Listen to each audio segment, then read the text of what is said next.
Latest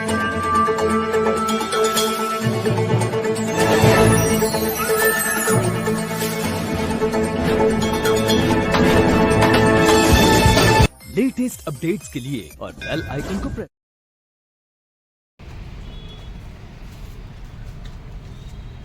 हम आज संकट मोचन हनुमान मंदिर गौशाला में हैं। गौशाला का जीर्णोद्धार चल रहा है। पुरानी इस गौशाला में बड़ी संख्या में गाय हैं, देसी हैं वो सब। और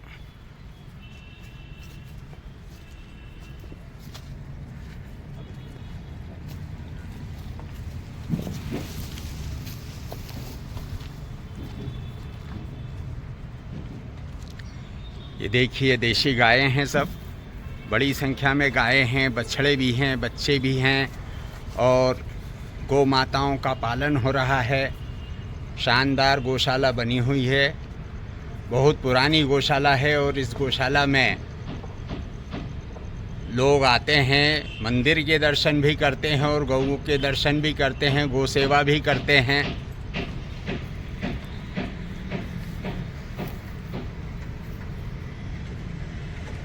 वो बन रही है ना गौशाला।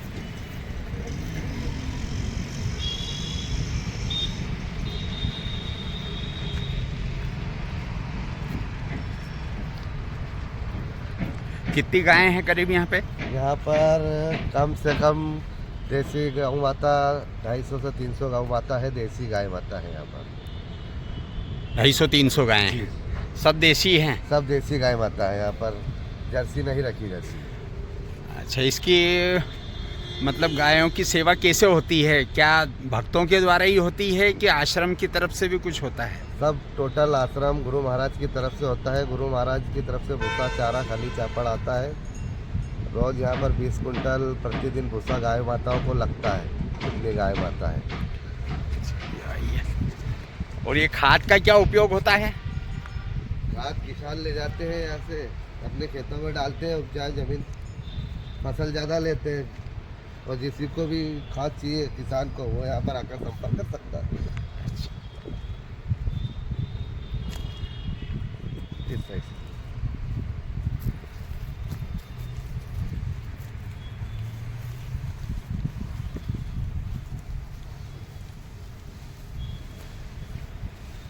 जय सीताराम।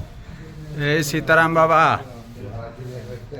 चार यहाँ पर गौ सेवक है जो गौ सेवा करते हैं। गायों को भूसा डालना, पानी पिलाना, झाड़ू काटना। ये गौशाला है जी, ये नई गौशाला? नहीं, जीर्णोद्धार हुआ है। जीर्णोद्धार हुआ मतलब नया निर्माण हुआ है। सेवक है, ये गोकुल वैसा है जी। आप देखिए पानी की गुहार यहाँ पर बना रखी है। गाय माता को जब प्यास लगे जब पानी पी सकती है। भूसा डालने वाला है। अब ये सफाई होने के बाद गोबर उठ चुका है। गो पालन कैसे होना चाहिए, किस तरह से होना चाहिए, यह इस गौशाला को देखकर लगता है बहुत पुराना आश्रम है यह। और इस आश्रम में गाय की सेवा होती है। गाय की सेवा के लिए बाकायदा पानी की भी कुंडी बनाई गई है और भूसे के लिए भी कुंडी बनाई गई है। लाइन से गायें खड़ी हुई है, वे अपना आहार भी लेती है और जल भी लेती है। बताएं क्या गौशाला के निर्माण में यह पुनर्निर्माण हो रहा है, जीर्णोद्धार हो रहा है, ये क्या व्यवस्थाएं हैं? आप जैसा देख रहे हो कि हरा चारा यहाँ पर कंटिन्यू गौ माता को डलता रहता है और महंत श्री राम कुमार दास जी नागा द्वारा यहाँ की व्यवस्था देखी जाती है। जो रामानंदी दिगंबर अखाड़ा उज्जैन बैठक से जुड़ा हुआ आश्रम है ये। गौ सेवा किस तरह से होती है? क्या यहाँ पर प्रतिदिन प्रातःकाल 5 बजे से लेकर रात के 11 बजे तक भक्तों के द्वारा हरा चारा गायों को खिलाया जाता है। बाकी हमारे आश्रम से संबंधित हमारे महंत जी के द्वारा यहाँ पर गौ सेवक परमानेंट रहते हैं, जो अपनी गायों की सेवा में 24 घंटा तत्पर ही हैं। कोई भी गाय को कहीं पर कोई वैसी व्यवस्था दिखती है। महाराज बताएं, ये गायों को यहीं पे पूरी व्यवस्था होती है या कहीं चरने के लिए ले नहीं, जाएं? 24 घंटा यहीं पर। चरने की कोई ज़मीन नहीं है। हमने प्रशासन से हम मांग करेंगे कि इनको ज़मीन दी जाए, यहाँ से 10-20-30 किलोमीटर, जो वहाँ पर रख के इनको चरने की भी व्यवस्था रहे। इनको चरा के ज़्यादा गाय हो जाएगी, मतलब उनको जगह की भी ज़रूरत पड़ेगी। अच्छा, दूध का क्या उपयोग होता है? दूध यहाँ पर गौ सेवक पाते हैं और साधु संत तो चाय उसमें लगता है। कितना दूध होता है करीब? यहाँ पर 10-12 लीटर दूध होता है प्रतिदिन। गाय 8 से 10 गाय दूध देती है, बाकी सब निराश्रित गाय हैं और 80-70 से 80 नंदी हैं यहाँ पर, नंदी। अच्छा, इनको सरकार बेचा भी नहीं जाता। गौशालाओं को कुछ मदद कर रही है, तो उसमें कहीं अपना नहीं, कुछ भी नहीं। यहाँ पर सरकारी अनुदान कुछ नहीं है, महेंद्र जी के द्वारा ही पूरा यहाँ का व्यवस्था देखी जाती है। ठीक। सरकार का यहाँ पर कोई अनुदान नहीं मिलता। मोचन हनुमान मंदिर, रामानंद दिगंबर अखाड़ा के साधुओं के द्वारा अनवरत 1977 से संचालित है। यहाँ 2 गाय से 300 गाय हो गई और 5 पीढ़ी यहाँ पर महात्माओं का स्वर्गवास हो चुका और सर्व सनातन हिंदू धर्म के अनुयायी लोग, हमारे क्षेत्रीय जनता, सुदामा नगर, पिकांको, वैशाली, मिश्रा नगर, चाणकपुरी, इधर गायत्री नगर, इन सब क्षेत्रीय पब्लिकों के सहयोग से आम जनता जनार्दन के गौग्रास की पद्धति है। यहाँ की सभी जनता जनार्दन 10 का, 20 का, 50 का, 100 का अपने माता पिता पूर्वजों की पुण्यतिथि पर, बरसी पे यहाँ पर गौग्रास का अनुदान देते रहते हैं, सेवा करते रहते हैं। इसका संचालन संत महात्माओं के द्वारा ही होता रहा है।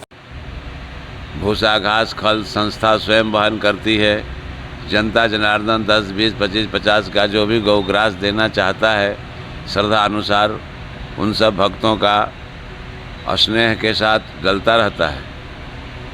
इसलिए सभी रामानंद संप्रदाय दिगंबर अखाड़े के जितने भी हमारे भक्त लोग हैं, अनुयायी हैं, सबके सहयोग से, सबके योगदान से ये सुचारू रूप से संचालित हो रहा है। शासन के द्वारा इस संस्था में किसी प्रकार का कोई हस्तक्षेप भी नहीं है और सहयोग भी नहीं है। रहा तो ये मंदिर उस समय गिट्टी खदान के नाम से विख्यात था, बाद में इसका नाम संकट मोचन पड़ा, फिर बालकदास गौलोक धाम पर गया। फिर हमने साहित्यिकल सोचा कि नहीं, जब ये रामानंद संप्रदाय के दिगंबर अखाड़े के सब साधु लोग 4-5 मरे तो यहाँ पर दिगंबर अखाड़े का ही बोर्ड होना चाहिए। तो इस प्रकार के विचारों का अनुसरण करते हुए हमने संकट मोचन बालकदास गौलोक धाम रामानंद दिगंबर अखाड़े के नाम से इस संस्था को संबोधित किया। सब जनता ने भी इसको स्वीकार किया और आज ये संत महात्माओं के द्वारा संचालित गौशाला अनवरत चलता जा रहा है, आगे भी चलता रहेगा। ऐसा हनुमान जी से निवेदन है कि आप आपके गौशाला को सुरक्षित रखते हुए संवर्धन करते रहिए। जय सीताराम, जय हिंद, जय भारत। कार्य चल रहा है, गौशाला का भी जीर्णोद्धार। हाँ, अभी जो हमारे महंत श्री 1008 श्री रामदास जी नागा बाबा के विलीन होने के बाद फिर हमारे द्वारा इस संस्था में हमारा आगमन हुआ और हमको गद्दी नसीन किया गया। मेरा छोटा सा नाम महंत राम कुमार दास नागा जी है और मेरे द्वारा गायों को अव्यवस्था देखते हुए बड़ा दुख होता था। तो जो भी जीर्णो शीर्ण जो गौशालाएँ थी उसको हमने नवीनीकरण करने का संकल्प लिया और गाय का दूध पीना ही छोड़ा। हमने बोला जब तक हमारा गाय का गौशाला नहीं बनेगा, जब तक मेरी गाय नहीं खुलेगी, जब तक हम दूध ही नहीं पिएंगे। जबकि हमारे गौशाला में सब कुछ होता है, लेकिन मैं गाय का दूध इसलिए नहीं पीता हूँ कि हमारा गौ माता पहले सुरक्षित हो जाए, खुल के घूमने लगे, क्योंकि हमारे गौशाला में अभी घूमने फिरने की व्यवस्थाएं नहीं हैं। हमारे गौशाला में गौ को समाधि देने की व्यवस्था नहीं है। इसलिए मैं शासन से अपील करूंगा हमारे मीडिया के माध्यम से कि एक इंदौर ज़िला में गौओं को समाधि स्थल की अगर शासन के द्वारा अनुग्रहित हो जाए, कृपा हो जाए, तो मैं इस शासन का आभारी रहूँगा, जिससे गायों की दुर्गति नहीं हो, गौ माता को सहसम्मान अंत्येष्टि संस्कार किया जाए। इसलिए मैं ये गौ माता के तरफ से सब जगह इसका वो क्या बोलते हैं विचारों को प्रकट कर रहा हूँ कि शासन इस बातों पर गहन विचार करते हुए गौ माता को एक समाधि स्थल स्वीकृत करे। जय हिंद, जय भारत, जय। गौलोक धाम में संकट मोचन दिगंबर अखाड़े में अनवरत कई वर्षों से, नहीं तो कम से कम 35 वर्षों से रामचरितमानस का अखंडात्मक शब्द महायज्ञ चल रहा है। इसलिए सभी धर्म प्रेमी बंधुओं से निवेदन करूंगा कि इस रामचरितमानस के पाठ में सहयोग दें, गौशाला में सहयोग दें। गौशाला का जीर्णोद्धार चल गौशाला बनाने का प्रयास किया जा रहा है और काम चालू है, चल रहा है। इसलिए कोई भी भक्तगण इस स्वचालित गौशाला को निर्माण में सहयोग देना चाहता है, वो हमारे इस कोड नंबर पे वो कर सकता है। इसका फेस नंबर डाल देना है हमारा पेटीएम का फेस इसमें डालोगे तो उसमें उस नंबर के द्वारा इस गौशाला में वो दान राशि बराबर लगेगा और गौ माता की जय जयकार होगी। सब सनातन धर्म का भी जय जयकार होगा, मंदिर भी निर्माण होगा और सबकी जय जयकार होगी। बोलो सनातन धर्म की जय।